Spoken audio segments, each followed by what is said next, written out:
ওর auto rickshaw signal দিছি, ও বলতেছে রুগী, আমি কই সাইড কর, ও সাইড করবো না, আমার পাড়ায় এসে গালি দিয়ে আনে, রিক্সা থামায়ে ও আমার কোন জায়গায় পোশাক ধরে ধাক্কা দিচ্ছে। পরে একবার জনগণ ছিল, এরা নিয়ে সবাই থামাইছে। পদ্মা সেতু, মেট্রো রেল এবং এলিভেটেড এক্সপ্রেসওয়ে নির্মাণের গর্বিত অংশীদার বসুন্ধরা সিমেন্ট।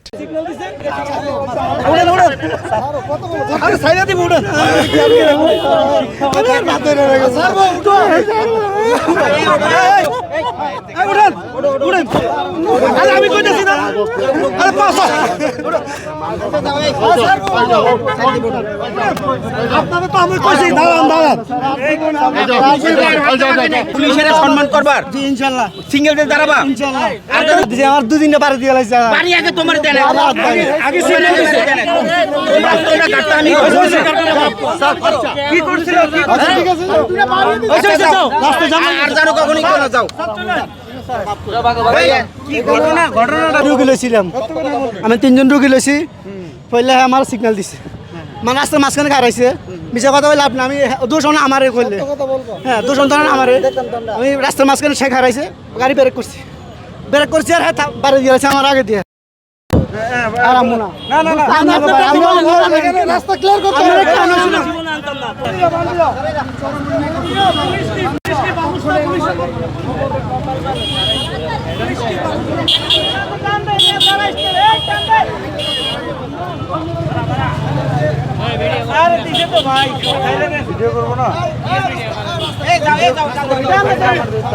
চলে আইছে তারপর পুলিশও দৌড়ে ওনার ধরছে, ধরার পর তো পাওয়াত পা দৌড়িয়া পড়ে রয়েছে যে ছাড়িয়ে দেন এই জনগণের কথায় ওনারে ছাড়িয়ে দিয়েছে পুলিশে। ওনার জন্য আজকে জনগণের জন্য উনি বাইসে গেছে সবাই। এটা ওনার অন্যায় হয়েছে অতিরিক্ত, মানে পুলিশ বাড়ি মারতে পারে উনি নামে হাইরাই মানে দাব পুলিশ ধাক্কা দেওয়া শুরু করছে। মানে অটোওয়ালারা পুরো খারাপ, পুরো ঢাকা সিটির দল করে রয়েছে দেন না 3 ভাগের মধ্যে 2 ভাগ রিক্সা লাগাতে হলে বুঝছেন। রিক্সাটা এদিকটা আসছিল তো পুলিশ ওনার সিগন্যাল দিছে দাঁড়াইতে বলছে, মারছে কিনা ওটা আমি দেখি নাই, বাট উনি থামছে আর গালাগালি করছে। পরে পুলিশ সামনে এসে ধরছে, ধরার পরে ওনার রিক্সা নিয়ে যাবে তো উনি বলে পুলিশের বারবার ধাক্কা দিতেছে।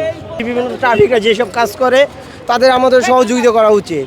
ট্রাফিকরা অনেকে আইন শৃঙ্খলা মানে না, অটো রিক্সাদের মনে করেন বিভিন্নভাবে সরতে বললে ওরা সরে না, তারপরও বিভিন্নভাবে অনেক সময় ট্রাফিকরা অনেক করে স্যাক্রিফাইস করে।